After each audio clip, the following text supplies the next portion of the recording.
Good evening भाई। आई hope आप सभी को मेरा ऑडियो वीडियो क्लियर होगा, और अगर क्लियर हो तो एक बार इंडिकेट कर दें सो दैट हम क्लास को स्टार्ट कर सकें। फाइन, चलिए। तो सबसे पहली बात तो यह कि लास्ट क्लास में हमने क्या डिस्कस करा था। अभी मेरा गला खराब ही चल रहा है तो थोड़ा सा धैर्य रखिएगा। तो लास्ट क्लास में भाई हमने डिस्कस करा था कि कैसे ग्रेट इंडियन प्लेन या उत्तर भारत का जो विशाल मैदान है ये हमारे लिए इंपॉर्टेंट हो जाता है। हमने इसकी बायोडायवर्सिटी के बारे में चर्चा की थी, अर्थात जैव विविधता के बारे में चर्चा की थी। और आज की क्लास में ज़रा मैं इसे थोड़ा एडजस्ट कर दूं।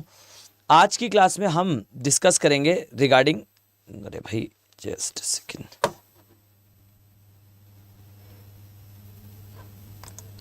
चलिए आज की क्लास में हम डिस्कस करेंगे रिगार्डिंग मैपिंग।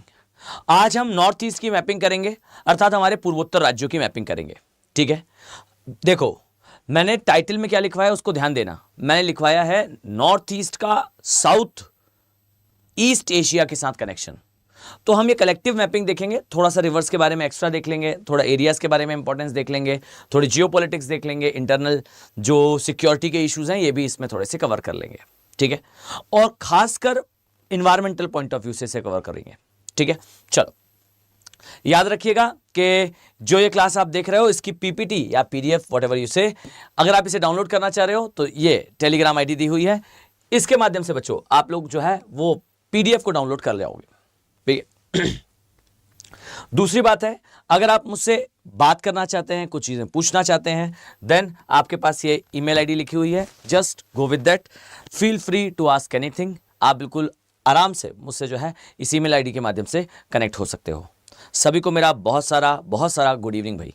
कई बार आप लोग मैसेज करते हैं और मैं उसका उत्तर नहीं दे पाता हूं, तो क्या होता है कई बार मैसेज बहुत सारे आते हैं और मैं पढ़ा रहा होता हूं, तो उस समय मैं सभी का एक एक व्यक्ति का जो है वो नाम लेकर उन्हें संबोधित करते हुए उत्तर नहीं कर पाता। तो उसके लिए भाई मैं क्षमा चाहूँगा, बट हम जो है वो यहाँ से क्लास स्टार्ट करें, मैं आप लोगों से बात करता रहूँगा। आप लोग आसानी से अपने जो भी आपके कमेंट हैं वो सारे कमेंट आप मेंशन करते जाइए, और जो भी डाउट होगा आपका, याद रखो यार, मैं चाहूँ तो ये क्लास जो है रिकॉर्डेड फॉर्मेट में भी ले सकता हूँ, बट इस क्लास को इस तरीके से लेने का आशय सिर्फ इतना है कि आप सभी को अगर दिमाग में कोई डाउट रह जाता हो या आप लोग उसे पूछ ना पाते हो तो आप लोग उसे पूछ सको, ये इस क्लास का जो है वो मेन एम है। और ध्यान से सुनो एक बात और, कि आप लोग जो है वो जब भी सेशन कंप्लीट करो, अगर मैं आपसे कहूं कि हमारा जो पूर्वोत्तर राज्य है, ठीक है, जो हमारे पूर्वोत्तर राज्य हैं, इन्हें जरा हम मैपिंग पॉइंट ऑफ व्यू से इसकी सारी चीजें जो है वो देखें। ठीक, देखो एक छोटा सेक्शन तो मैं आपसे पहले डिस्कस कर चुका हूं साउथ ईस्ट एशिया के रिगार्डिंग। एक क्विक रिकैप हो जाए जल्दी से, तो यहां आप देखोगे, मैं जरा नेक्स्ट स्लाइड में इसके बना लेता हूं, वैसे यहां भी बन सकता है, फाइन। अगर हम देखें तो इस तरीके से आप लोगों ने जो है वो ये सेक्शन ड्रॉ है, जल्दी से देखें भाई। ये हमारा एशिया वाला हिस्सा है, यहां आपको चाइना दिखाई देगा, यहां आपको साउथ ईस्ट एशिया दिखेगा, साउथ ईस्ट एशिया ये आपको दिखाई देगा। और इधर पे कल मैंने आपको लास्ट क्लास में जो है वो कुछ रिवर्स बताई थी, आई होप आपको वो रिवर्स याद होंगी। इस स्थान पर आपको दिखाई देती है द रिवर कॉल्ड ब्रह्मपुत्र, ध्यान से देखिएगा, दिस इज कॉल्ड ब्रह्मपुत्र।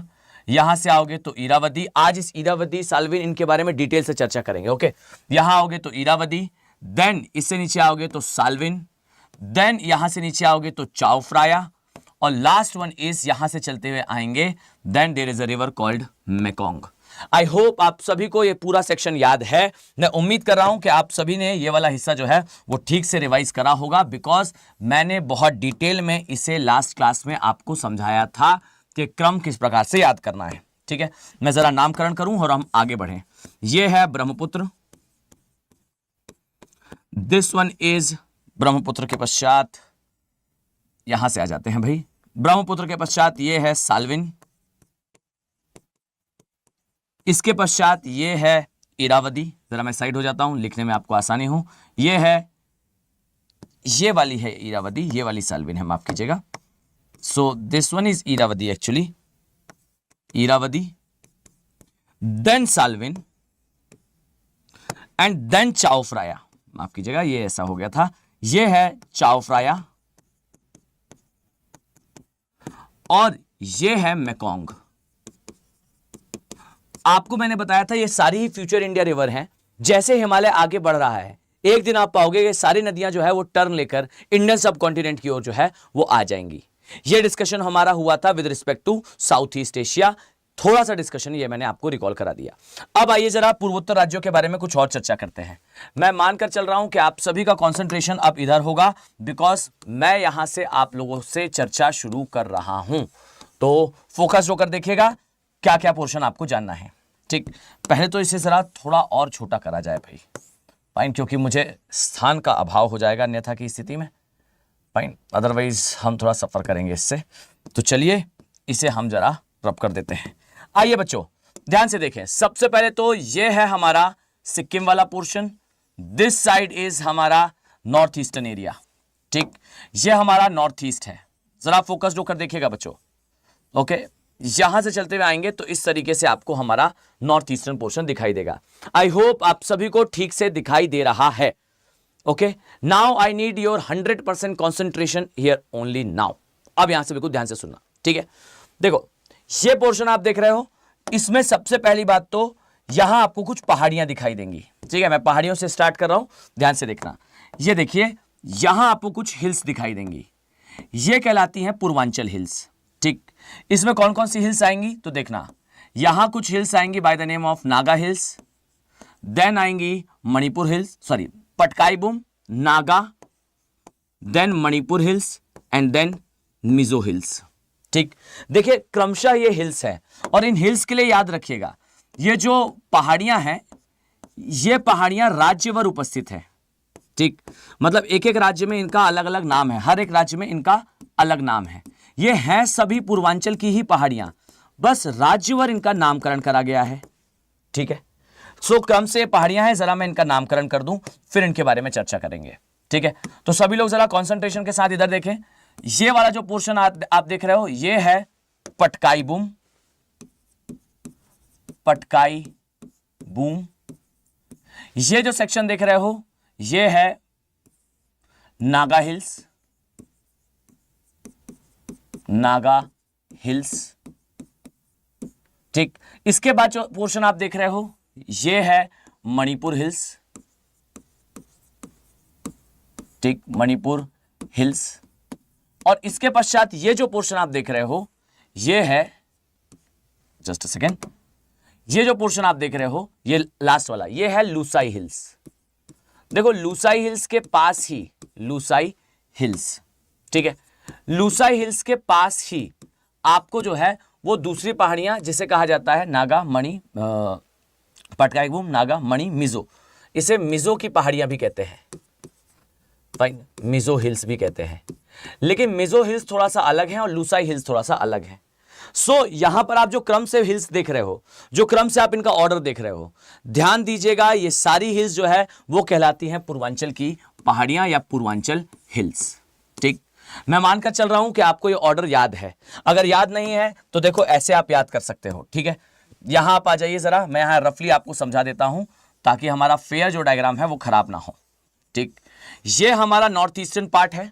ठीक, और आप इसे ऐसे याद कर सकते हैं कि इस पोर्शन में आपको पटकाईबूम, नागा, मणि, मिजो, ये क्रमशः ना राज्यों का ही नाम है।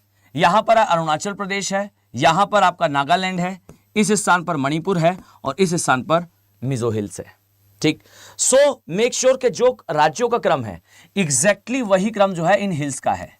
यह है हमारा नॉर्थ ईस्ट या पूर्वोत्तर में पहाड़ियों का क्रम। ये कौन सी पहाड़ियां हैं तो ये पहाड़ियां हैं पूर्वांचल हिल्स।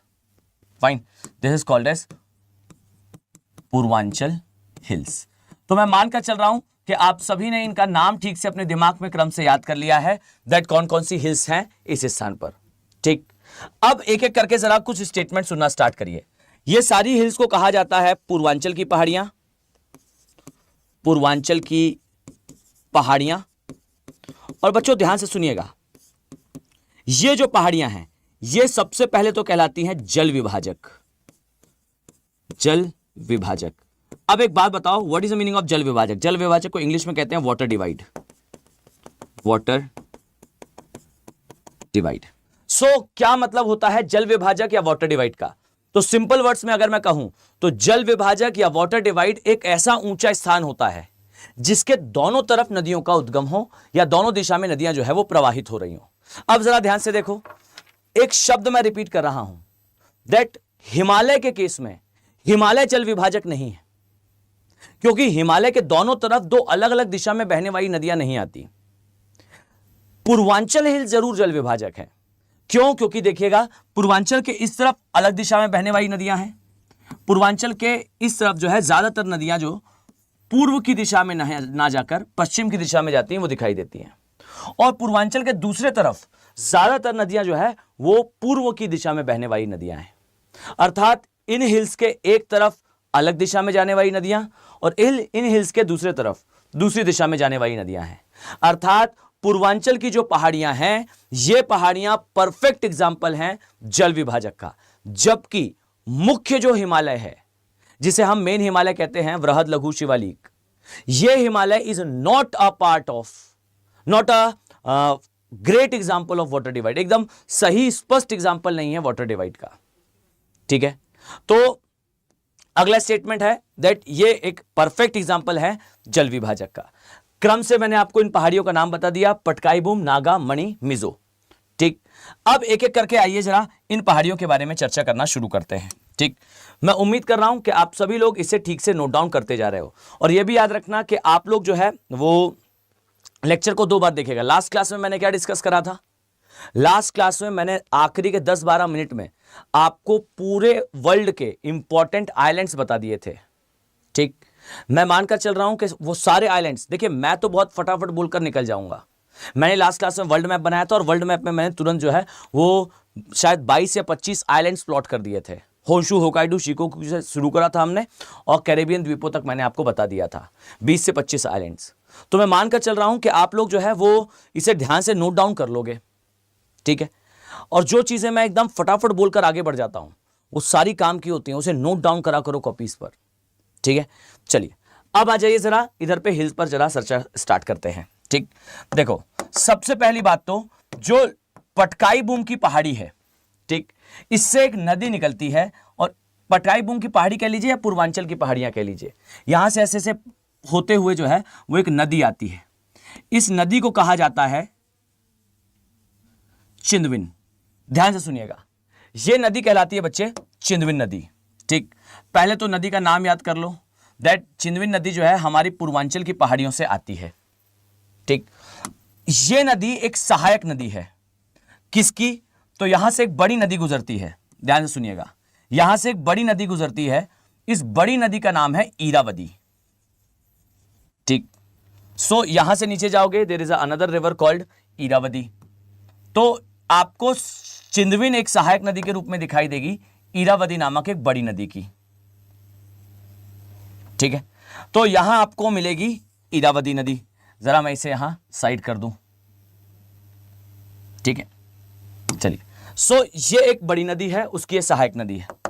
जरा यहां नामकरण कर दिया जाए, इसे कहते हैं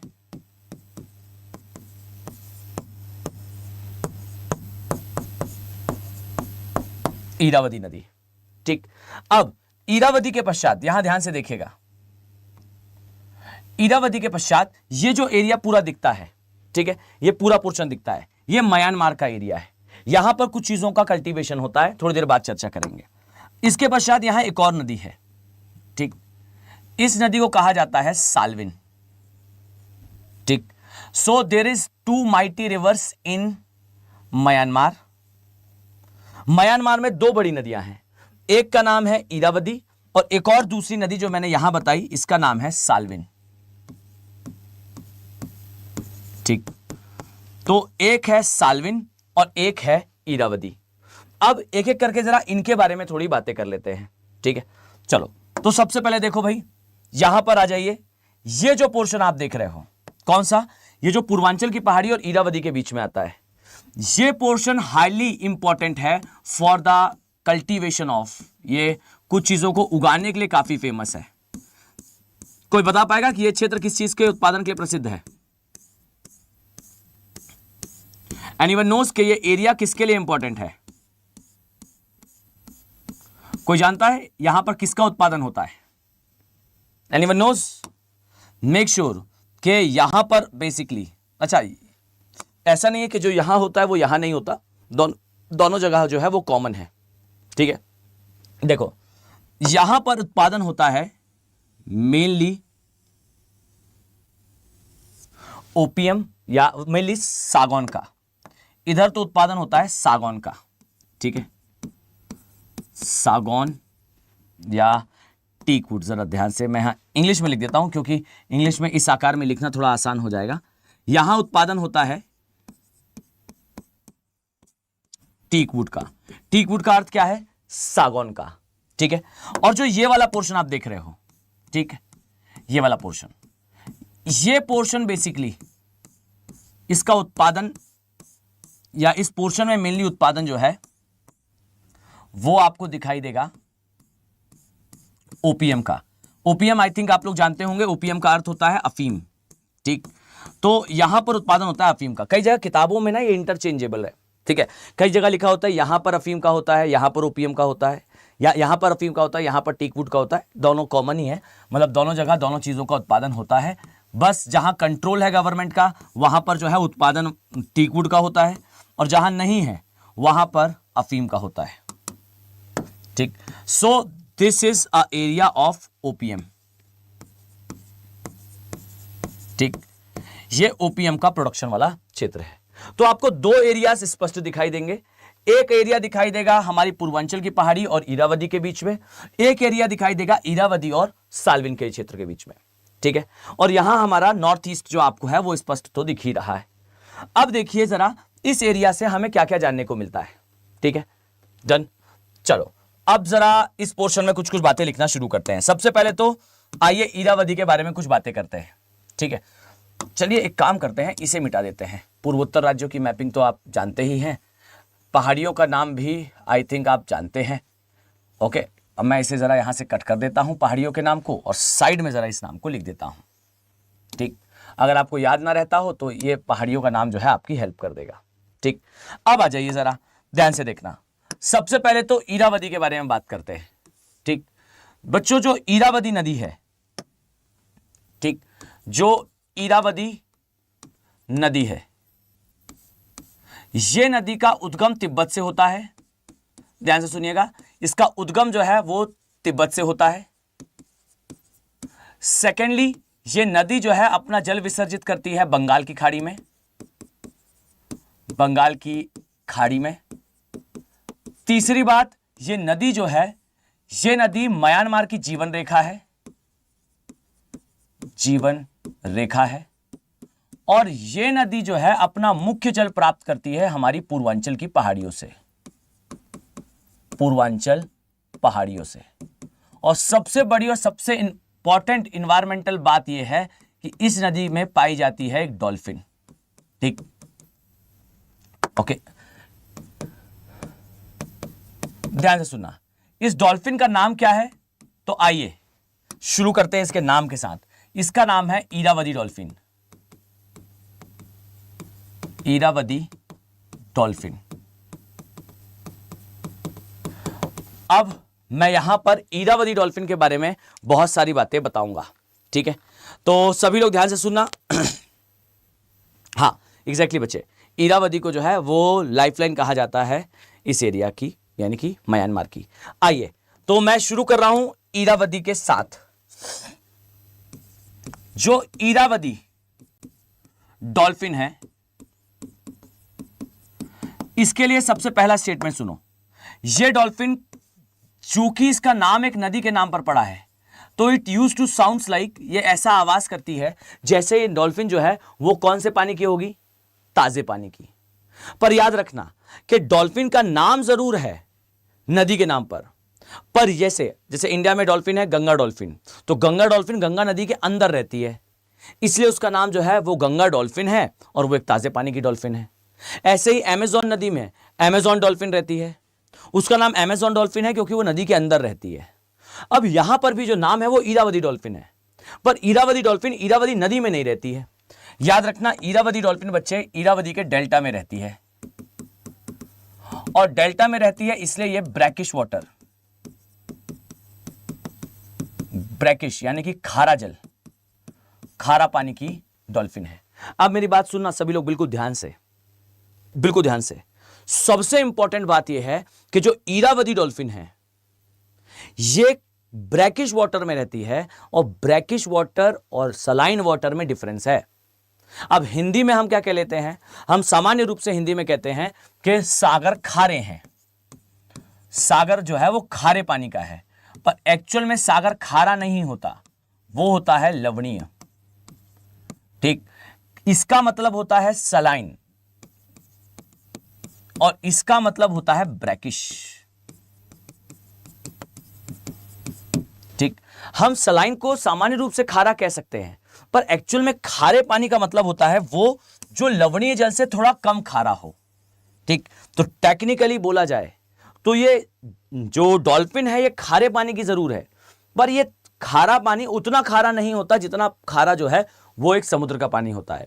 पर इस बात को याद रखना कि जो जीव खारे पानी में जीवित रह सकता है वो लवणीय जल में भी जीवित रह सकता है।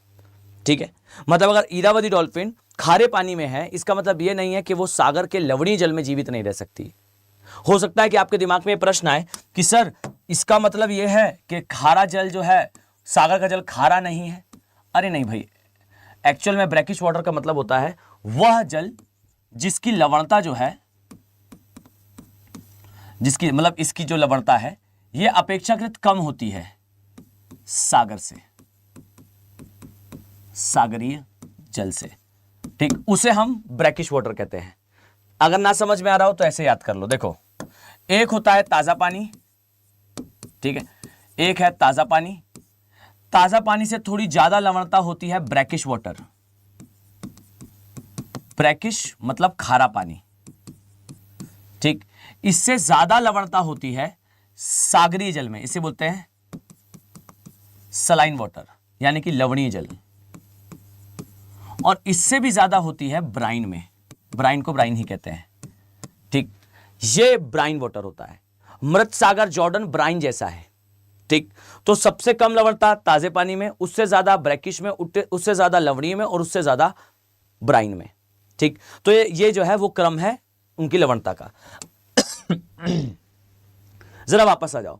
सो इरावदी डॉल्फिन जो है वो डेल्टा में रहती है, और ये डॉल्फिन की सबसे बड़ी विशेषता क्या है, तो डियर ध्यान से सुनना। ये डॉल्फिन जो है ये माइग्रेट करती है, और माइग्रेट करके कहां आती है, तो डियर ये जो है माइग्रेशन के पश्चात, मतलब प्रवासन के पश्चात जो है ये अपना स्टे लेती है भारत की चिलिका झील में। फाइन, चिलिका झील में। और यहां ध्यान से सुनना बच्चों, जो ये चिलिका आप झील देख रहे हो, इस झील के लिए कौन कौन से पॉइंट आपको पता होने चाहिए। सबसे पहली बात तो यहां पर अन्य 5 प्रकार की डॉल्फिन पाई जाती है।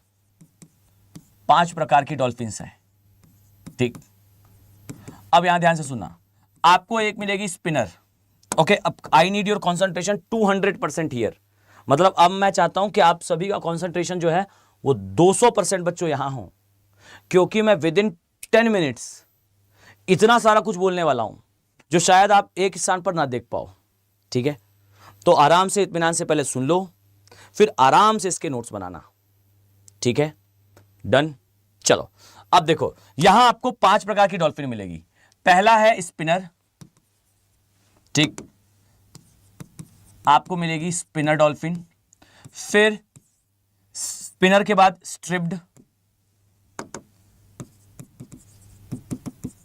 स्ट्रिप्ड। फिर आएगी आपको humpback, humpback, spinner, striped, humpback, bottle नेक,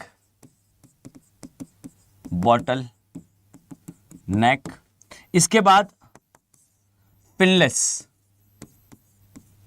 फिनलेस डॉल्फिन। और इसके पश्चात ABCDE, और इसके पश्चात छठवीं जो खुद है ये इरावदी, इरावदी डॉल्फिन। सो एक बात तय है कि ये डॉल्फिन जहां जाती है वहां पर अन्य 5 प्रकार की डॉल्फिन पहले से उपस्थित हैं। ठीक, तो आपको यहां पर 5 टाइप्स की और डॉल्फिन मिल जाएगी। कहां पर, चिलिका झील में।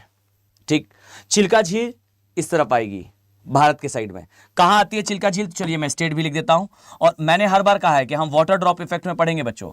चिल्का झील कहां आती है? उड़ीसा में। ठीक, उड़ीसा में कहां आती है? उड़ीसा में ये आती है पूर्वी तट के सागरी, ये लगून झील का उदाहरण है, ये लगून झील है। ठीक, इसके पश्चात ये जो झील है ये पूरे साउथ ईस्ट एशिया की, पूरे साउथ ईस्ट एशिया की सबसे बड़ी खारे पानी की झील है, खारे पानी की झील है। नोट डाउन करते जाइएगा। इसके पश्चात ये जो झील है, इस झील में आपको जो है एक नदी ड्रेन आउट होती हुई दिखाई देगी जिसका नाम है दाया नदी, दाया रिवर। दाया रिवर यहां पर अपना डेल्टा बनाती है, और ये जो डेल्टा है ना, डेल्टा का निर्माण करती है। अब मेरी बात सुनना, ये जो डेल्टा है ना बच्चों, ये डेल्टा बेसिकली, अच्छा ये रिवर जो है इसका हिस्टोरिकल इंपॉर्टेंस है, हिस्टोरिकल इंपॉर्टेंस है। चलो जल्दी से बताओ, आपने दाया नदी का नाम कहां सुना है? जल्दी जल्दी बताइए, आप सभी ने दाया रिवर का नाम कहां सुना है बच्चों? टेल मी, आपने इस रिवर के बारे में पहले कहां सुना है? देखो मैं चलते में कितना ज्यादा वाटर ड्रॉप इफेक्ट में हम आगे बढ़ रहे हैं। मैं क्या करा रहा हूं?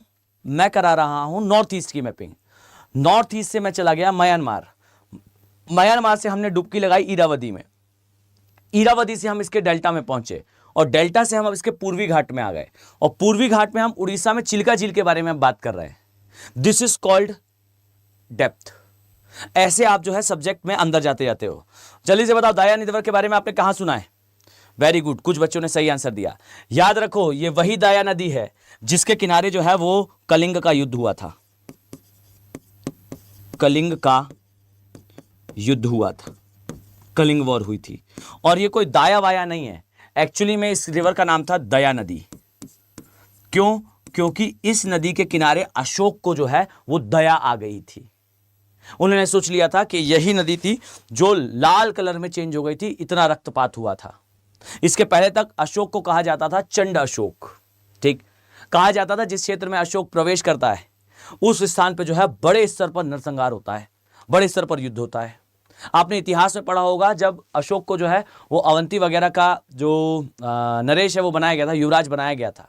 इसके पश्चात दूसरे इलाके में जब विद्रोह हुआ और अशोक वहां पहुंचा तो वहां पर जो है वो विद्रोह शांत हो गया था। ये सुनकर के अशोक आ चुका है।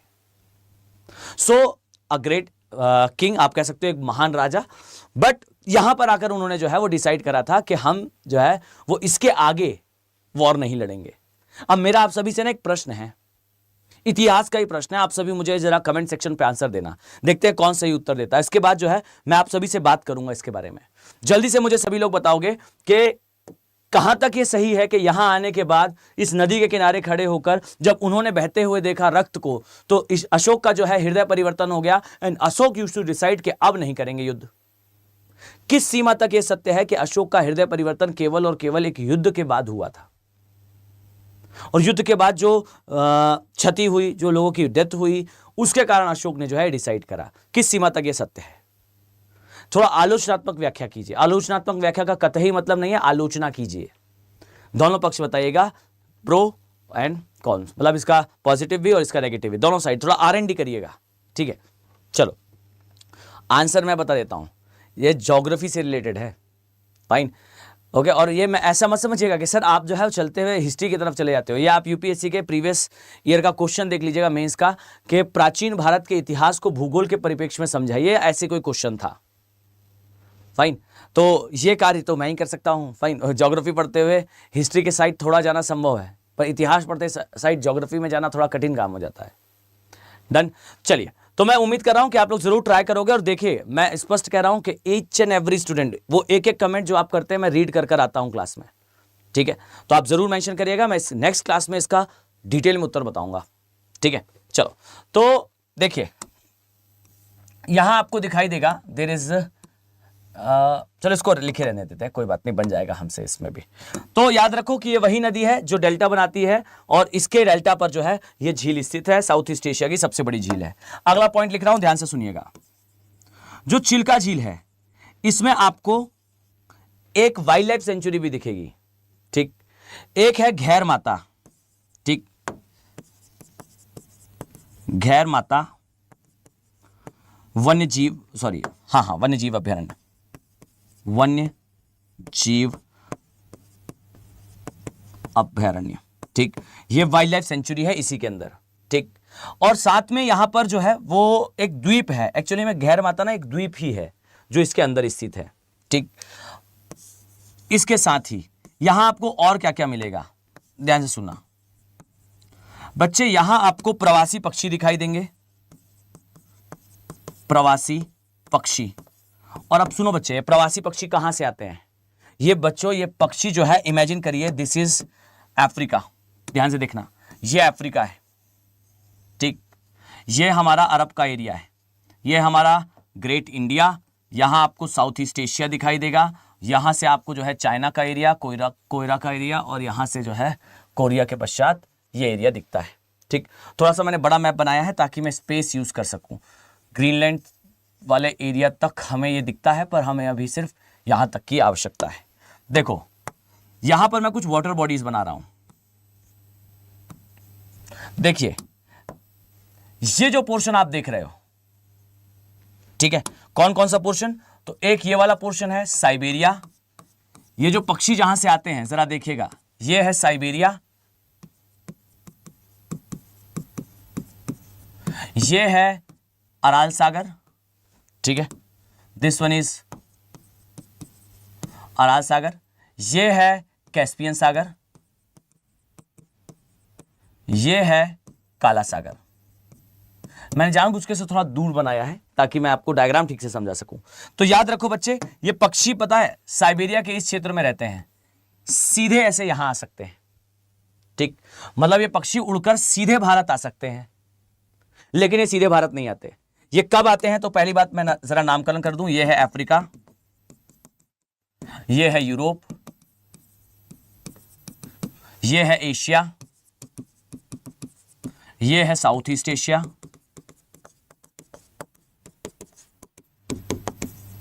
फाइन। और ये जो मार्ग आप देख रहे हो, ये पक्षी इस मार्ग से नहीं आते हैं। एक्चुअली में जिस समय विंटर्स होता है, ठीक, विंटर्स का मतलब है जब शीत ऋतु होती है,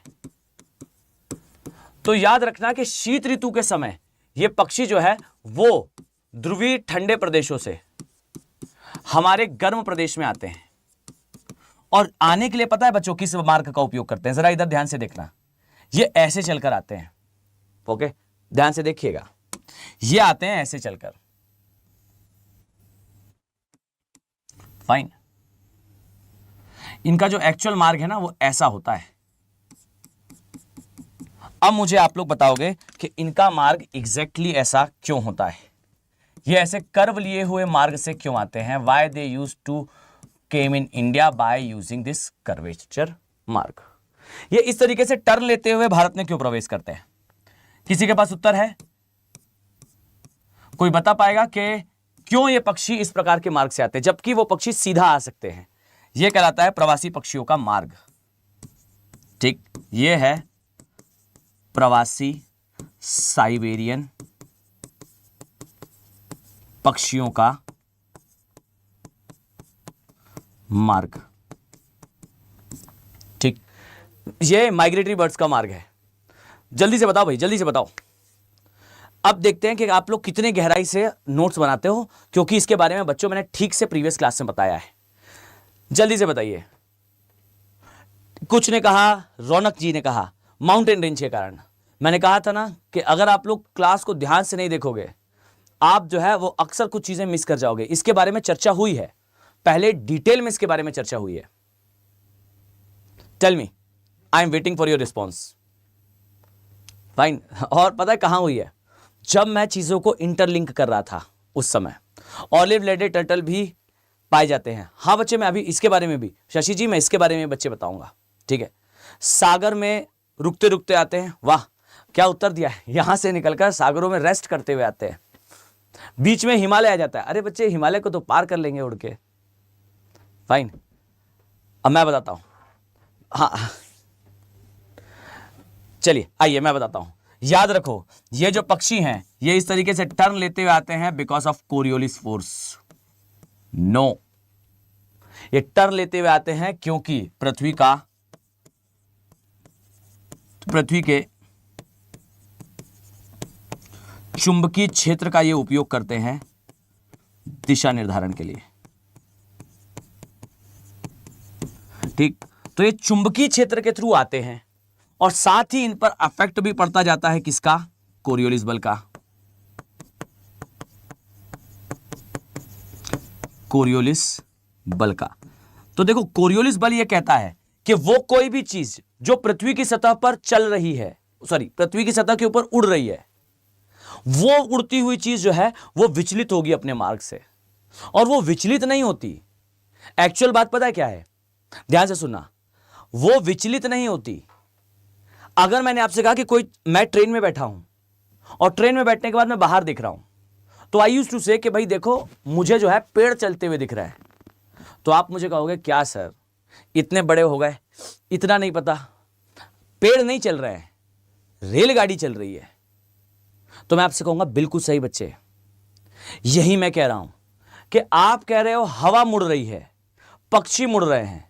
नहीं, वो बेचारा सीधे चलने के लिए निकला था, पृथ्वी घूम गई उसके नीचे से, तो हमें लग रहा है कि वो विचलित हो गया। तो वो तो सीधा उड़ रहा था, पर उसके नीचे की धरती नीचे से निकल गई। फाइन, तो एक चीज हमेशा याद रखना कि प्रवासी पक्षी भारत में जो है वो इस दिशा से ऐसे आते हैं। उसका सबसे बड़ा कारण यह है कि ये जो है कोरियोलिस बल के प्रभाव में जो है वो इस प्रकार की दिशा का अनुसरण करते हैं। और यह भी याद रखना कि जो क्या बोलते हैं कोरियोलिस बल है, this is not a force. मैं लिख जरूर रहा हूं कि यह एक बल है, बट सच बात तो यह है कि यह बल नहीं है, यह प्रभाव है। और यह किसका प्रभाव है? यह पृथ्वी के घूर्णन का प्रभाव है। So Coriolis force is not a force but a effect of rotation of earth. यह कोई बल नहीं है, यह प्रभाव है, और यह प्रभाव पृथ्वी के घूर्णन का है। मैं मानकर चल रहा हूं कि पॉइंट क्लियर है सबको। ठीक, सो कोरियोलिस बल के कारण ये अपना पाथ ऐसे जो है वो कर्व के फॉर्म में देखते हैं। और दूसरी चीज, ये अपने दिशा का निर्धारण जो है वो चुंबकीय क्षेत्र से करते हैं। अब देखो कैसे मैं जो है आपको करंट अफेयर्स से इंटरलिंक करता हूं। कल के दिन न्यूज आ जाए, ध्यान से सुनना सभी लोग, कल के दिन न्यूज आ जाए कि भाई आपने सुना कि पृथ्वी का चुंबकीय क्षेत्र बदल रहा है। ठीक, न्यूज में था कि पृथ्वी का जो चुंबकीय क्षेत्र है ना बच्चों, इस प्रकार से आप देखते हो, ये है हमारी मदर अर्थ और ये है हमारा चुंबकीय क्षेत्र। ध्यान से देखना, this is our magnetic field. और ये जो मैग्नेटिक फील्ड है ना, ये जिस अक्ष पर काम करता है, फाइन, ये अक्ष चेंज हो रहा है और इसमें चेंजिंग के साथ जो है वो आपको क्या क्या इफेक्ट दिखेगा। ठीक, समय के साथ ये जो अक्ष है ये परिवर्तित हो रहा है। ठीक, ये इसका अक्ष है और ये चेंज हो रहा है। अब कल के दिन यूपीएससी आपसे पूछ ले कि भारत में प्रवासी पक्षियों की संख्या में सडन इंक्लाइन या डिक्लाइन, अचानक से बढ़ोतरी या कमी, ये क्यों दिखाई दे रही है? अब आप सामान्य रूप से क्या सोचोगे? आप सोचोगे कि भाई ये जो कमी है या बढ़ोतरी है ये शायद ग्लोबल वार्मिंग, क्लाइमेट चेंज के कारण होगी। फाइन, ग्लोबल वार्मिंग बढ़ रही है, झीलें खराब हो रही है, आर्द्र भूमि क्षेत्र नष्ट हो रहे हैं और यही कारण है कि ये सब जो पक्षी है वो नहीं आ रहे हैं। अब बेचारे भारत आए थे और हमने उनके साथ नरसंहार कर दिया। हमारी झीलों के अंदर क्लोस्ट्रिडियम बैक्टीरिया था, इन्हें एवियन बोटुलिज्म नामक बीमारी हो गई और इस कारण से इन पक्षियों की मृत्यु हुई। और अगले साल इन्होंने सोचा कि नहीं आना भारत। 100% ये मैंने आपको बताया भी है। ये जो मैंने बोला ना, इसे भी लिख लेना। भारतीय झीलों के अंदर ये मतलब ये जब उड़कर आते हैं इधर पे ठंडी के समय, तो झीलों के आसपास रहते हैं और जब ये झीलों के आसपास आश्रय ढूंढते हैं ना, तो वहां पर हमने गंदगी के कारण पानी में कार्बन डाइऑक्साइड का स्तर बढ़ा दिया है, जिस कारण से एक बैक्टीरिया पनपता है क्लोस्ट्रिडियम नाम से। ठीक है, डन। अब चलो ये मान लिया हमने। अब दूसरी चीज है, अचानक से 2 या 3% बढ़ना या कम होना समझ में आता है बच्चे, लेकिन ऐसा नहीं कि एक वर्ष जो है वो आए मान लीजिए 10,000 पक्षी, दूसरे वर्ष सीधा 20,000 हो जाए या फिर सीधा 3000 हो जाए। ऐसा इंक्लाइन या डिक्लाइन नहीं होता। अगर ऐसा इंक्लाइन या डिक्लाइन है, इसका मतलब है पक्षी भटक गए हैं। और ये भटके क्यों हैं? क्योंकि समय के साथ पृथ्वी का जो ध्रुवीय अक्ष है, जो चुंबकीय अक्ष है, माफ कीजिएगा, ये चेंज हो रहा है। अभी आप न्यूज देखिएगा, गूगल करिएगा क्लास खत्म होने के बाद, कि साइबेरिया से लगातार ये शिफ्ट हो रहा है। और जब ये शिफ्ट होता है ना, तो पक्षी भी अपनी दिशा बदलते हैं। पॉइंट क्लियर है सभी को? डन। सो मेक श्योर कि इस स्थान पर जो है अक्ष में परिवर्तन होने से पक्षियों के आने की संख्या में भी परिवर्तन होता है। और जब यह परिवर्तन होता है तो हम कहते हैं कि भारत में जो है ग्लोबल वार्मिंग, क्लाइमेट चेंज के साथ ये सारा कुछ हो रहा है। ये कहानी ठीक से याद रखना। देखो, मैं चलते हुए पूर्वोत्तर की मैपिंग से कहां साइबेरिया पहुंच गया। इसे कहते हैं water drop effect. This is called UPSC. और ऐसे टर्न लेते हुए हमें आना होता है, हर चीज को धीरे धीरे करके एक्सपांड करना। चलो वापस आते हैं। सो ये जो प्रवासी पक्षी है, अब इसके लिए मैंने आपको क्या बताया? तो इसके लिए मैंने आपको बताया कि ये साइबेरिया, कैस्पियन सी और काला सागर, इन सभी क्षेत्र से जो है ये पक्षी भारत की ओर आते हैं। और भारत में भी आर्द्रभूमि क्षेत्रों में आते हैं। आर्द्रभूमि का मतलब है वेटलैंड्स की ओर आते हैं। पॉइंट क्लियर है? अब नेक्स्ट बात सुनो, कौन कौन से आते हैं। ठीक, तो आइए जरा सभी लोग कंसंट्रेशन से सुनना, कौन कौन से पक्षी आते हैं।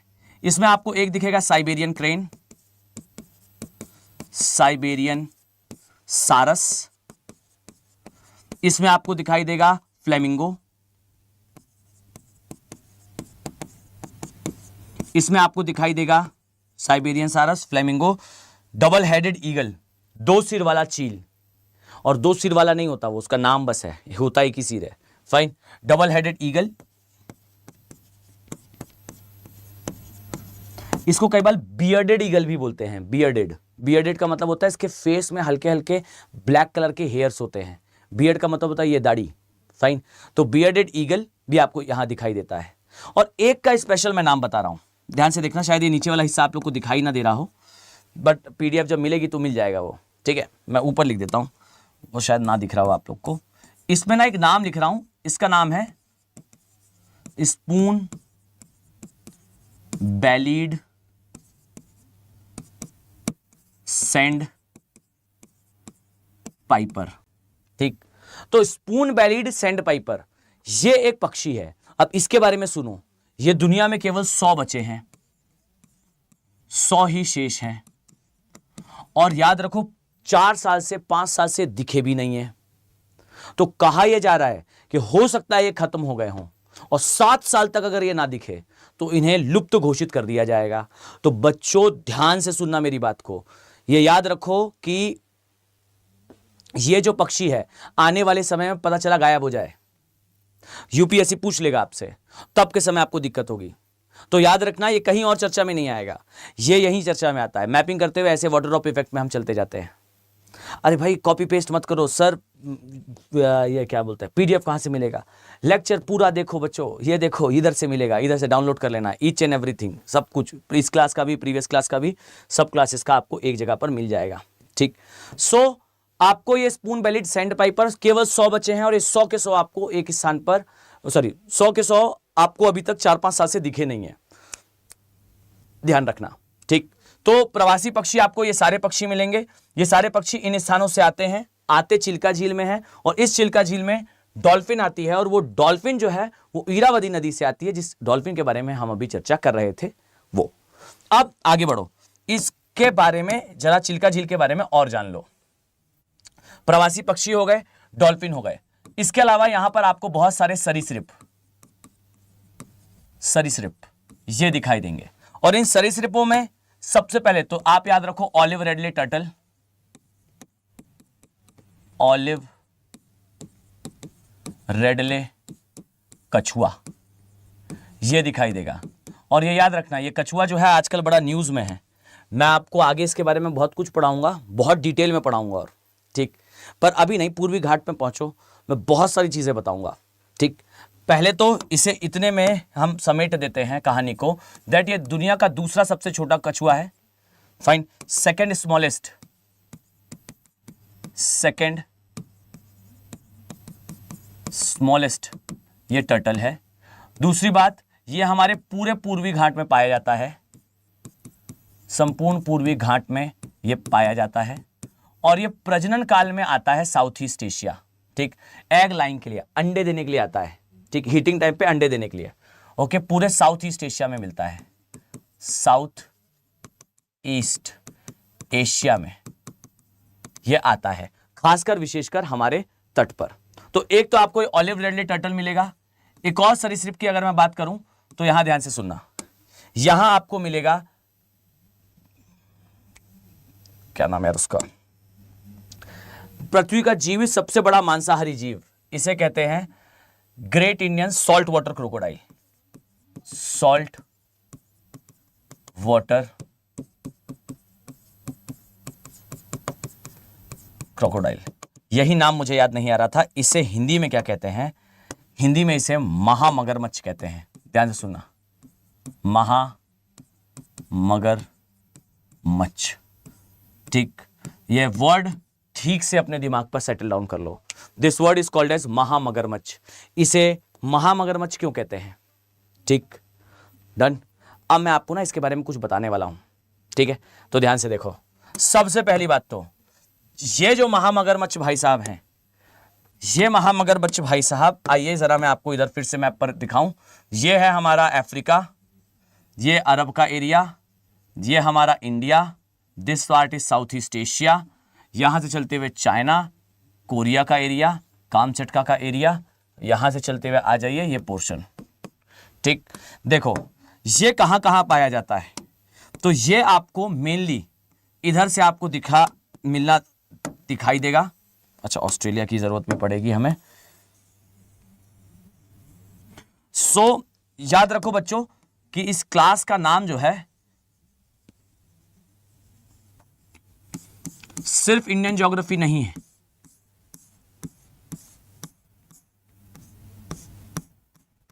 सिर्फ इंडियन ज्योग्राफी नहीं है, ये जो है एनवायरमेंट भी है। तो याद रखो ये पूरा सेक्शन जो आप देखते हो ये कहलाता है साउथ ईस्ट एशिया, और यहां पर आपको जो है ये अफ्रीका है,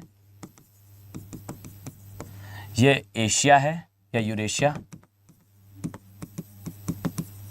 ये चाइना, और ये साउथ ईस्ट एशिया में, और ये नीचे ऑस्ट्रेलिया। ठीक, देखो इस पूरे ही क्षेत्र में बच्चों ये पाया जाता है, और इसमें जरा फोकस्ड होकर सुनिएगा। मेक श्योर दैट ये जो महामगरमच्छ है, महामगरमच्छ है, ये पहली बात तो पृथ्वी का सबसे बड़ा जीवित मांसाहारी जीव है।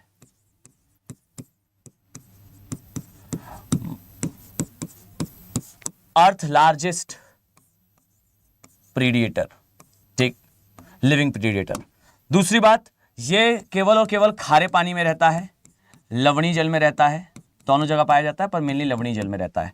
ठीक है, इसके अलावा IUCN स्टेटस में इसका लीस्ट कंसर्न है। लीस्ट कंसर्न का मतलब है ऐसा नहीं है कि इनकी संख्या कम हो रही हो। IUCN international union for conservation of nature, और इसमें लिखा हुआ है, ये जो लिस्ट है इसे कहा जाता है red data book. Data book, ठीक से सारी प्रजातियों के बारे में याद कर लेना, जितनी भी प्रजातियों के बारे में आता है सारी प्रजातियों के बारे में ठीक से याद कर लेना। ठीक है, साउथ ईस्ट एशिया में पाया जाता है, सबसे बड़ा मांसाहारी जीव है, और साथ ही ये जो है रेड डेटा बुक में भी आता है, लीस्ट कंसर्न इसका स्टेटस है। ठीक, तो देखो कहां आ गए हमने देख लिया यहां पर प्रवासी पक्षी भी पाए जाते हैं। आ जाओ इधर पे, यहां प्रवासी पक्षी भी पाए जाते हैं, यहां डॉल्फिन भी पाई जाती है, यहां सरीसृप भी पाए जाते हैं, और वृहद स्तर पर यहां पर आपको कहां लिखे भाई, देख रहे हैं हम, स्थान का जो है अभाव होता जा रहा है। फाइन, साथ ही यहां पर जो है आपको मैंग्रोव का भी मैग्मा लिख रहा हूं भाई, मैंग्रोव का भी विस्तार मिलेगा। अब अगर मैं मैंग्रोव के बारे में बताने पर आया ना बच्चे, तो हम ये जो है वो कंप्लीट नहीं कर पाएंगे, इसलिए इसे रोक दो। फाइन, अगर आप लोग चाह रहे होगे तो आप लोग मुझे बताना, मैं अलग से मैंग्रोव के बारे में आपको बता दूंगा। वैसे ईस्टर्न घाट्स में आएगा, ठीक है, तो पश्चिमी घाट में जब आएगा तो मैं बता भी दूंगा, बट अभी यहां रोक लेते हैं। अगर मैं मैंग्रोव बताने पर आया तो फिर बहुत समय लग जाएगा, हमारी मैपिंग ही नहीं कंप्लीट हो पाएगी, ठीक है। तो देखिए वापस आते हैं, तो आपको दिखाई देगा बच्चों ये इरावदी हो गया, ये जो एरिया है इरावदी से रिलेटेड सारे डायमेंशंस हमने यहां कवर कर लिए। पक्का, खुश हो, डन।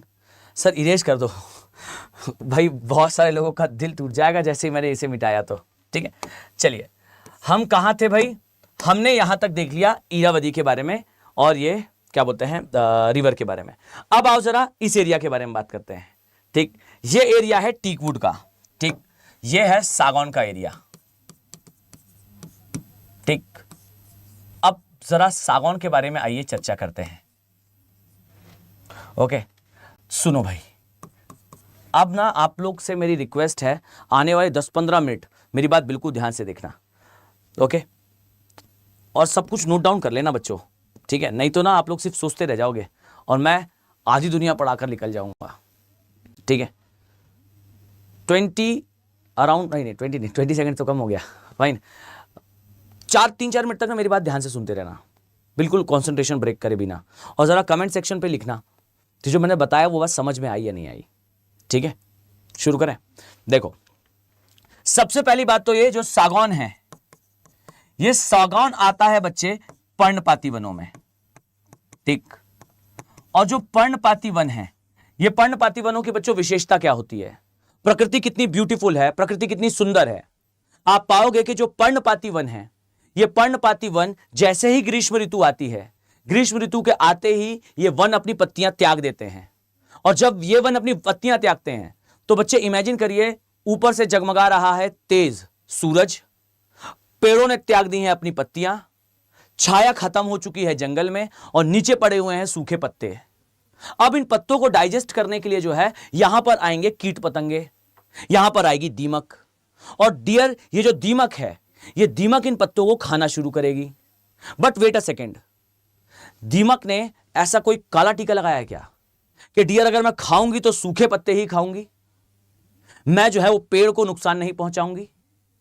द रियलिटी इज के पर्णपाती वनों में जब ये वन अपने पत्तों को त्यागते हैं तो ये वन जो है उस समय शिकार हो सकते हैं उन कीट पतंगों का जो कीट पतंगे शुष्क पत्तों को खाने आए हैं, क्योंकि एट द सेम टाइम जो ट्री है वो भी सूख चुका है, फाइन। तो जब के समय ट्री सूख चुका है, पेड़ सूख चुका है, उस समय पर ये कीट पतंगे पेड़ को भी नुकसान पहुंचाएंगे, और पेड़ इन कीट पतंगों से अपने आप की रक्षा करने के लिए एक प्रतिरक्षा उपाय डेवलप करता है, एक डिफेंस मैकेनिज्म डेवलप करता है। और ये डिफेंस मैकेनिज्म क्या है, तो डियर इस डिफेंस मैकेनिज्म को कहा जाता है ऑयल प्रोड्यूस करना।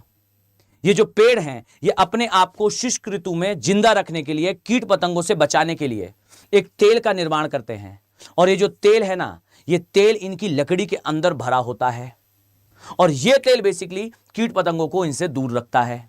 बट यहां पर आता है इंसान, और इंसान करके दिखाता है सबसे बड़ा कार्य। मानव सेज ये जो टीकवुड है ना, ये सबसे शानदार लकड़ी है। क्यों? क्योंकि इसके अंदर तेल है। इसे काटो और कट करने के बाद इससे बनाओ फर्नीचर, और जब आप इससे फर्नीचर बनाओगे सो द रियलिटी इज वो दशकों चलेगा, सदियों चलेगा।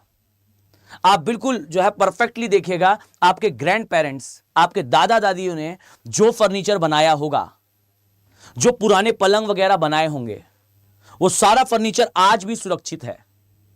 और आप आज से 4 साल या 5 साल पहले जो टेबल लाए थे डियर, वो टेबल जो है अब वो खत्म हो चुकी है, टूट चुकी है। जबकि आपके दादाजी के समय बना हुआ लकड़ी का वो पलंग या वो सोफा या what ever the furniture was, perfectly वो आपके पास अभी भी है, वो खराब नहीं हुआ। फाइन, बताएं वो खराब क्यों नहीं हुआ?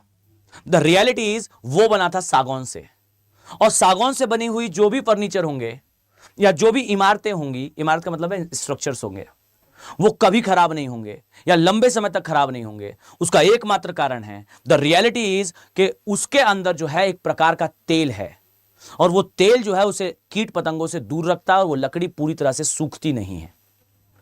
इसीलिए हम कहते हैं कि टीक वुड सबसे ज्यादा इंपॉर्टेंट है। और आप सभी देखना एन नंबर ऑफ प्लेसेस पे आपको लिखा मिलेगा कि जो पर्णपाती वन है ये आर्थिक रूप से अतिशय महत्वपूर्ण होते हैं, बट आपको कहीं इसका आंसर नहीं मिलेगा कि ये इतने महत्वपूर्ण क्यों हैं।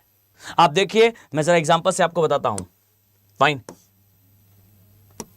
यहां मैं ऐड कर लेता हूं। ठीक, जितने भी पर्णपाती वन हैं, पर्णपाती वनों में आपको दिखाई देगा शीशम। ठीक, आपको दिखेगा शीशम, सागौन, चंदन,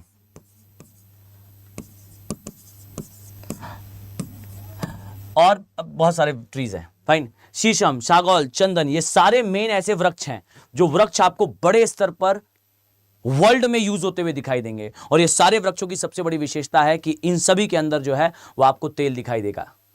और इस तेल के कारण पेड़ जो है अपने आप को बचाता है कीट पतंगों से शुष्क ऋतु में। और फिर आता है मानव, और मानव ये बोलता है कि सुनो भाई, मुझे पसंद आया, इस तेल के कारण इसको काटो।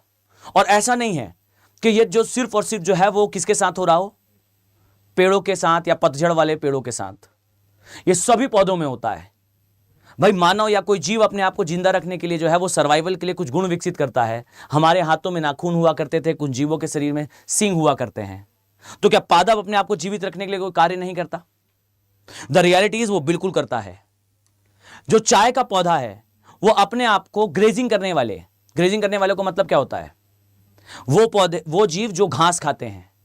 चाय का पौधा बिल्कुल छोटा सा होता है, और यह पौधा अपने आप को इन जीवों से सुरक्षित रखने के लिए जो है वो अपनी पत्तियों का स्वाद बिगाड़ता है, और स्वाद बिगाड़ने के लिए वो टैनिन बनाता है, और टैनिन को ही हम चाय बोलते हैं। हमें वही स्वाद पसंद आया जो स्वाद बेसिकली खराब करता है टेस्ट किसी ग्रेजिंग करने वाले जानवर के मुख का। तो टी के पौधे ने, चाय के पौधे ने अपने आप को जीवित रखने के लिए अपने पत्तियों के अंदर टैनिन बनाया। कॉफी के फल ने अपने आप को फल खाने वाले जीवों से बचाने के लिए अपने फल के अंदर बीज में जो है वो कैफीन रिलीज करा, ताकि उसके फल का स्वाद खराब हो जाए और उसे जो है वो कोई जीव ना खाए। और हमें वही पसंद आया और हमने कॉफी की खेती की। इसी प्रकार से जो क्विनाइन है, सिंकोना नामक एक ट्री होता है। यह ट्री जो है साउथ ईस्ट एशिया में पाया जाता है, दलदली भूमि में। और इस ट्री ने एक ऐसा पदार्थ बनाया जिससे वो अपने आप, जिससे जो है वो रिलीज करके अपने आप को छोटे कीट पतंगों से दूर रखे। और कीट पतंगों से होने वाली बीमारी मलेरिया एक समय पर कैंसर से प्राणघातक थी। इस बात से इमेजिन करो कि कहा यह जाता है कि सिकंदर जो आया था इंडिया, अलेक्जेंडर, उसकी मृत्यु बेबीलोनिया के पास मलेरिया से हो गई थी। एक शासक भी अपने आप को मलेरिया से नहीं बचा पाया था इतिहास में। सो द रियलिटी इज के एक समय पर इतनी डेंजरस बीमारी थी मलेरिया, और उसकी ड्रग जो बनती है वो क्विनाइन से बनती है। और डियर, ये जो ड्रग है ये कुछ और नहीं है, एक डिफेंस मैकेनिज्म है उस प्लांट का, जो प्लांट अपने आप को एक वन में सुरक्षित रखने के लिए रसायन बनाता है। Each and every plant have some kind of self defence mechanism, एक प्रतिरक्षा उपाय है। Tea, coffee, tannin, caffeine, cinchona के अंदर क्विनाइन और सागौन के पेड़ के अंदर ये तेल, ये all are example of defence mechanism. ये सारे के सारे डिफेंस मैकेनिज्म का उदाहरण है। बात समझ में आ रही है? तो अगली बार कोई कहे ना कि पेड़ अपने आप को बचाता नहीं है, तो उसे बताइएगा कि वो अपने आप को बचाता है, लेकिन किससे बचाता है? जिससे बचाने के लिए वो विकसित हुआ था। फाइन, खुश? तो ये याद रखना। चलिए आगे बढ़ता हूं, आ जाओ इधर पे। अब ये जो एरिया आप देख रहे, अच्छा, टीक वुड के बारे में, विश्व का सबसे बड़ा उत्पादक देश म्यांमार है। सबसे बड़ा उत्पादक देश म्यांमार है। और दूसरा सबसे उच्च कोटि का जो सागौन है, ये भारत में पाया जाता है सतपुड़ा के एरिया में। बट हम सतपुड़ा पर नहीं जाएंगे अभी, भारत के भूगोल में आगे हम सतपुड़ा पढ़ लेंगे।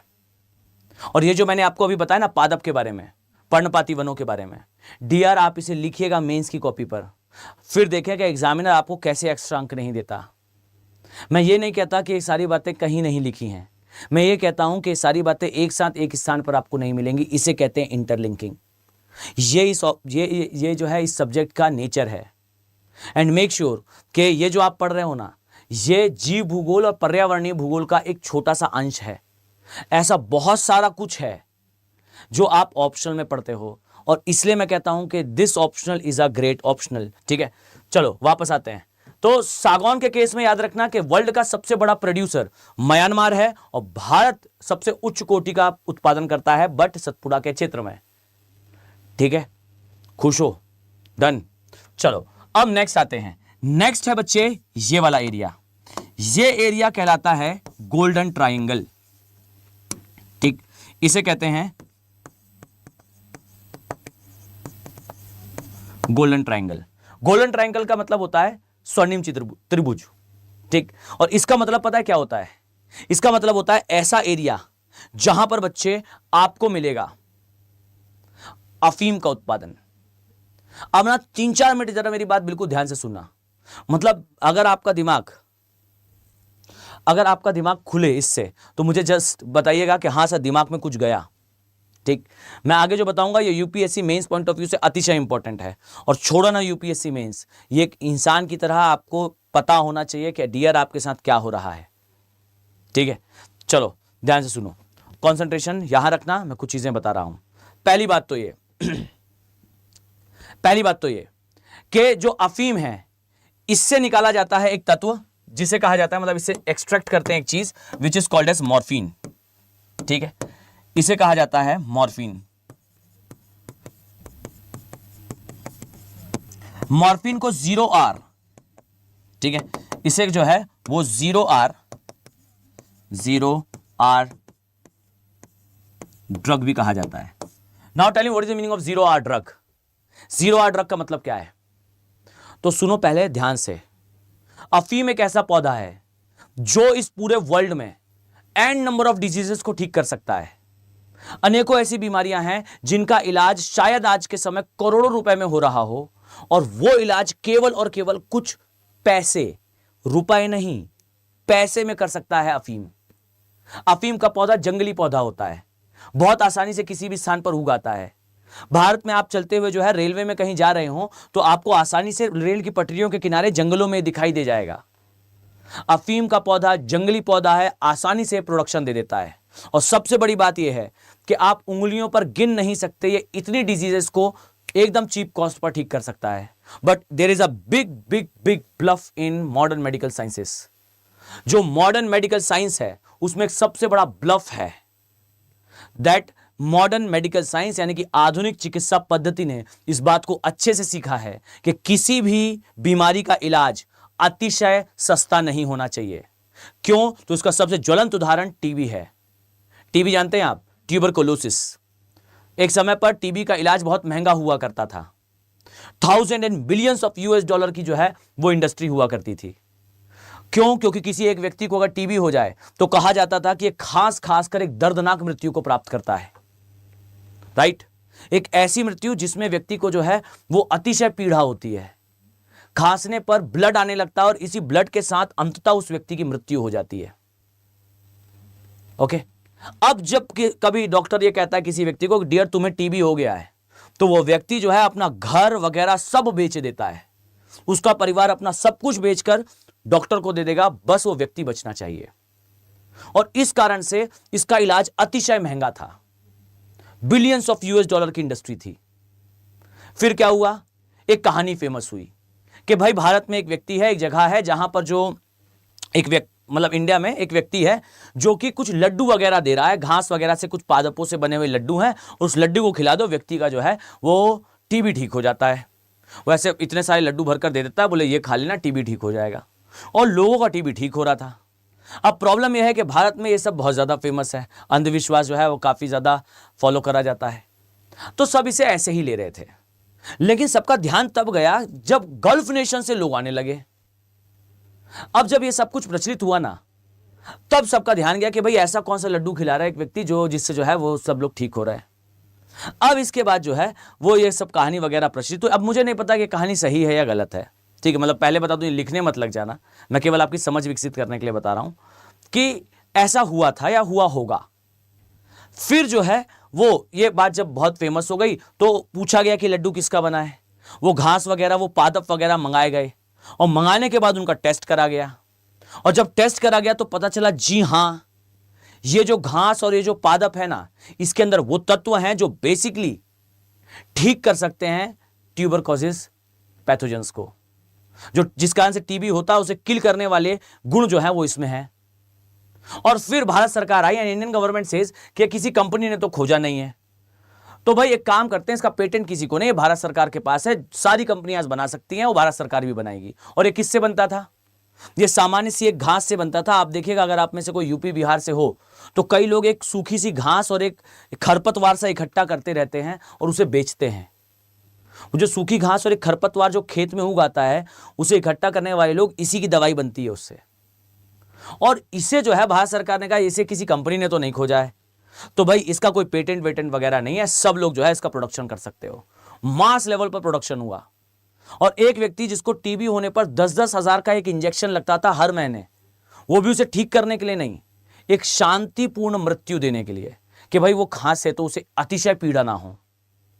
वो जो है वो पूरी की पूरी इंडस्ट्री कोलैप्स कर गई जब ये टीबी का इलाज इतना सस्ता हो गया। अब कोई व्यक्ति, आज के समय किसी व्यक्ति को 2 हफ्ते से ज्यादा अगर खांसी हो तो सिर्फ जो है वो 40-50 रुपए का एक पत्ता आता है, उसमें शायद 30-40 गोलियां होती हैं, बस वो व्यक्ति उतनी खा ले, उसकी जो टीबी है वो ठीक हो जाती है। सो मेक श्योर कि ये सब कुछ ठीक होता गया। लेकिन इससे मेडिकल साइंसेस ने एक बात सीखी कि किसी भी, अब जैसे ही ये सस्ता इलाज आया, लोगों ने वो महंगी दवाइयां लेना बंद करी, और लेना बंद करी तो पूरी इंडस्ट्री कोलैप्स कर गई। और ये सीखा मेडिकल साइंसेस ने कि भाई अगर हमें अपनी इंडस्ट्री को बचाकर रखना है तो किसी भी डिजीज का इलाज अतिशय सस्ता नहीं होना चाहिए। ये सारा कुछ मेंस में आता है, आंसर राइटिंग में। तो मेरी बात ध्यान से सुनना, इसे कहते हैं समझ विकसित करना। Keep your self aware and related with the current events. अपने आप को हमेशा तैयार रखो, ऐसा दिमाग खुला होना चाहिए, चीजों को कनेक्ट करते हुए आना चाहिए, इंटरलिंकिंग आनी चाहिए। जब वो पूछेगा तो आपके पास विचार होने चाहिए, आप बता सको कि क्या गलत है और क्या सही है। So the reality is, modern medical sciences जानता है कि अगर किसी भी चीज का इलाज बहुत सस्ता हुआ तो ये इंडस्ट्री बंद हो जाएगी। अब इसी से समझो दैट ये जो पौधा है इसमें बहुत सारे गुण हैं, बहुत सारी ऐसी बीमारियां हैं जिसके इलाज में आज लाखों रुपए खर्च होते हैं, और ये कुछ पैसे में, 1, 2, 4, 10 रुपए की गोलियों में ये ठीक कर सकता है उसे। बट दिक्कत यह है कि ये अतिशय, अच्छा ये इशारा जहां मैं कर रहा हूं वहां वो पौधा नहीं लिखा है, ये दिक्कत यह है कि ये अतिशय हैबिचुअल है। फाइन, मतलब कोई व्यक्ति इसे अगर बहुत ज्यादा एडिक्टेबल है, अगर कोई व्यक्ति इसे 1-2 बार कंज्यूम कर लेता है तो फिर वो उसका एडिक्ट हो जाता है, हैबिचुअल हो जाता है, आदत हो जाती है उसे, और फिर वो इसके बिना जीवित नहीं रह सकता।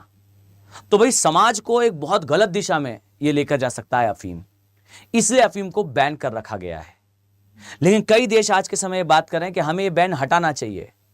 हमने बैन कर रखा है इसलिए इसका प्रोडक्शन नहीं होता, और प्रोडक्शन नहीं होता तो इससे मेडिसिन नहीं बनती, और जो मेडिसिन बनती भी है या फिर जो प्रोडक्शन होता भी है वो इतना कम और इतना कंट्रोल्ड मैनर में होता है कि उसकी कीमतें बहुत ज्यादा हैं।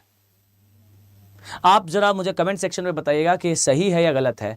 मैं अपना व्यू रखता हूं कि भाई इसको बैन करना सही नहीं है, सोसाइटी में अवेयरनेस लाने की जरूरत है कि भाई देखिए, अगर आप इसको जो है वो एक्सेसिवली कंज्यूम करोगे या फिर नॉन रिक्वायरमेंट वाले प्लेस पे इसको कंज्यूम करोगे तो ये आपको पतन की ओर लेकर जाएगा।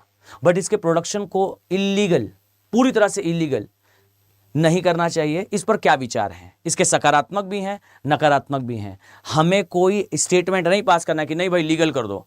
आपने पता चला लीगल कर दिया, पूरे सोसाइटी में ओपीएम कंज्यूम हो रहा है, बच्चे से लेकर बूढ़े तक सभी कंज्यूम कर रहा है, पूरी सोसाइटी खत्म हो रही है। अगर आपने इलीगल रखा तो हर चीज की कीमतें बढ़ रही हैं, हम अच्छा इलाज, सस्ता इलाज व्यक्ति को नहीं दे पा रहे। तो इसके दोनों पॉइंट्स होते हैं, आपको सकारात्मक भी पता होना चाहिए, नकारात्मक भी पता होना चाहिए। डिसीजन गवर्नमेंट पे छोड़ते हैं, डिस्कशन कमेंट सेक्शन पे करिएगा, लेकिन शालीनता के साथ, ठीक है? मतलब ऐसा ना हो कि ऐसा ही करना चाहिए, वैसा ही, मतलब लगना चाहिए कि एक आईएएस ऑफिसर ने कमेंट सेक्शन में कुछ लिखा है, ठीक है? तो मैं चाहूंगा आप सभी लोग इसके बारे में जरूर लिखें। दूसरी बात याद रखो बच्चों कि ये जो ड्रग है, ऐसा नहीं है कि इसको उगाया नहीं जाता, कई जगह पर उगाया जाता है। इससे जो है एक ड्रग निकाली जाती है मॉर्फिन। ये मॉर्फिन जो है ये अतिशय महंगी है। अगर इसे लीगल कर दिया जाएगा तो ये बहुत सस्ती हो जाएगी। कई जगह पर उपयोग होती है। आप सभी ने कभी ना कभी किसी व्यक्ति का एक्सीडेंट होते हुए देखा होगा। मैंने इस बात को अपनी आंखों से देखा, इसलिए मैं जानता हूं भाई कि आपने देखा होगा मूवीज वगैरह में डॉक्टर जो है वो खड़ा होता है और पूछता है व्यक्ति से कि जिसको तुम मान लीजिए किसी व्यक्ति का एक्सीडेंट हो गया, एक्सीडेंट होने के बाद ना एम्बुलेंस आती है, एम्बुलेंस में या तो डॉक्टर होता है और डॉक्टर नहीं होता तो जो व्यक्ति उसे उठाता है ना वो हॉस्पिटल फोन करके बोलता है सुनो डॉक्टर साहब, ये जो भाई साहब हैं जिनका एक्सीडेंट हुआ है इनका सीवियर ब्लड लॉस हुआ है, बहुत ज्यादा खून बह चुका है। आप देखिएगा पुरानी हिंदी मूवीज में स्पष्ट रूप से डॉक्टर ये कहता है कि इनका बहुत ब्लड लॉस हो गया है। तो क्यों पूछता है वो, क्यों बताता है? द रियलिटी इज डॉक्टर जब ये देखता है कि सीवियर ब्लड लॉस हो गया है तो इसके बाद जो व्यक्ति है उसका ऑपरेशन वो नहीं कर सकता, बिकॉज शरीर के अंदर ब्लड नहीं है अभी। तो सबसे इंपॉर्टेंट थिंग वो करता है कि बॉडी में जो है वो पहले पेन कम करने के लिए और पेन कम करने के साथ तुरंत उसके अंदर ब्लड पंप करने के लिए एक टाइम चाहिए, उसे एक समय चाहिए जिसमें वो व्यक्ति की मृत्यु ना हो जाए। उस समय वो उसकी बॉडी में खासकर देखिएगा, जैसे वो जो है जिस व्यक्ति का एक्सीडेंट हुआ होता है, डॉक्टर आता है सबसे पहले उसे एक इंजेक्शन लगाता है। वो इंजेक्शन होता है मॉर्फिन का। ये मॉर्फिन को 0 आवर ड्रग इसलिए कहते हैं क्योंकि जैसे ही आपने मॉर्फिन लगाया पर्सन को सारा पेन होना बंद हो जाता है और अचानक से वो पर्सन जो है वो शांति से अपनी आंखें खोल लेता है। आने वाले 10-15 मिनट तक ऐसा नहीं है कि वो बेहोश हो रहा है तो उसे दर्द महसूस नहीं हो रहा, वो अपने कॉन्शियस माइंड में आता है, बिल्कुल सामान्य हो जाता है। पता चला कि उस व्यक्ति का पूरा जो पेट वगैरह है उसमें एक्सीडेंट के कारण चोटें लगी हुई हैं, शायद बहुत ज्यादा जख्मी है, पर वो सामान्य तौर पर आंखें खोल लेता है और कोई पीड़ा नहीं हो रही है, कोई चिल्लाता नहीं है, वो सामान्य रहता है। इतने समय में डॉक्टर सारा काम कर लेता है। वो मेडिकल रेडीनेस ले आता है, वो एक्सीडेंटल रेडीनेस ले आता है उस कार्य को करने के लिए मॉर्फिन का। फाइन, मतलब ऐसी जगह पर भी, I am not a doctor, मतलब ऑब्वियसली मैं एक डॉक्टर नहीं हूं, पर मैं ये बता सकता हूं कि हाँ इस प्रकार की क्रिटिकल कंडीशन में भी उपयोग होता है। कई बार जो है डेथ सेंटेंस रिकॉर्ड करना होता है, उस समय भी इसका उपयोग होता है। मतलब पता है कि इस व्यक्ति की मृत्यु होने वाली है, बट अगर कुछ देर अगर ये व्यक्ति जीवित रह जाए तो शायद देश के लिए कुछ अच्छा हो जाएगा। कहीं अटैक हुआ है, अटैक होने के बाद टेररिस्ट वहां से जो है लोगों को जो है वो किल करके गिरा रहे हैं, वहां से कोई व्यक्ति बचकर बाहर आया है, उसकी डेथ होने वाली है, बट एटलीस्ट उसका डेथ स्टेटमेंट रिकॉर्ड हो जाए कि अंदर कितने लोग हैं। तो ऐसी क्रिटिकल कंडीशन में भी डॉक्टर मॉर्फिन इंजेक्ट करते हैं जिससे व्यक्ति को कुछ 2, 4, 5, 7, 10 मिनट की जो है वो जीवन एक्स्ट्रा दिया जा सके। और नहीं तो नॉर्मल कंडीशन पे तो इसका उपयोग जो है वो severe chronic pain management drug में होता है।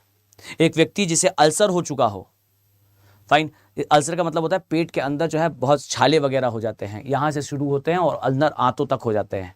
उस कंडीशन में व्यक्ति को बहुत ज्यादा पेन महसूस होता है किसी भी चीज को खाने में, उस समय भी डॉक्टर जो है इसे इंजेक्ट करता है। कई बार एलिगेशन लगाया जाता है कि कई देशों की जो आर्मीज हैं वो जब कभी मिलिट्री ऑपरेशन करने जाती हैं वहां पर जरूरी होता है कि एक एक व्यक्ति जो गया है वो जीवित रहे और ज्यादा से ज्यादा समय तक जीवित रहे। तो उस केस में भी जब बहुत ज्यादा सोल्जर्स जख्मी हो जाते हैं तब भी जो है मॉर्फिन इंजेक्ट करा जाता है कुछ समय के लिए, रिलीफ के लिए, क्योंकि तुरंत ये जो है वो पेन को रोक देता है।